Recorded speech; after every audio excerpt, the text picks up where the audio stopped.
మొదటి సూర్యోదయానికి ముందు అంతా శూన్యం. ఎటు చూసినా నిశ్శబ్దం. ఆ సమయంలో ఒక దివ్యమైన శబ్దం ఆ శూన్యంలో ప్రతిధ్వనించింది. ఒక్కసారిగా బంగారు రంగులో వెలుగులు విరజిమ్మాయి, చీకటి మాయమైపోయింది. ఆ పరమాత్మ సంకల్పంతో ఆకాశం, నీరు వేరయ్యాయి. నీలిరంగు ఆకాశం ఒక అందమైన కవచంలా ఏర్పడింది. జీవరాశికి ప్రాణం పోసే ఒక అద్భుతమైన వాతావరణం అక్కడ తయారైంది.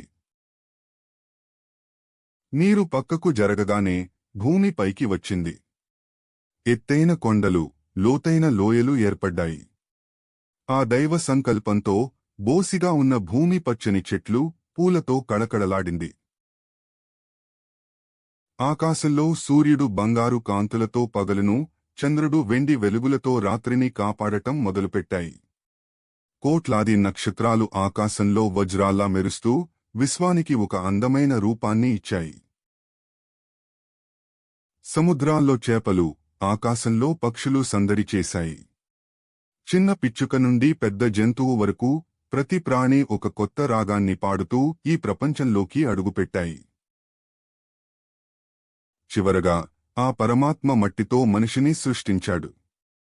మనిషిలో ఆత్మ అనే దివ్యమైన వెలుగును నింపాడు. ఈ అందమైన సృష్టిని కాపాడే బాధ్యతను మనిషికి అప్పగించాడు. 7వ రోజున సృష్టి పని పూర్తయింది. ఆ పరమాత్మ తను సృష్టించిన ఈ అద్భుతమైన విశ్వాన్ని చూసి మురిసిపోయాడు.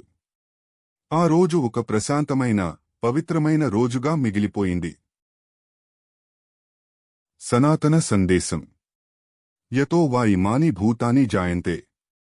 అంటే ఈ సృష్టి అంతా ఆ పరమాత్మ నుండే పుట్టింది, ఆయనలోనే జీవిస్తోంది, చివరకు ఆయనలోనే కలిసిపోతుంది.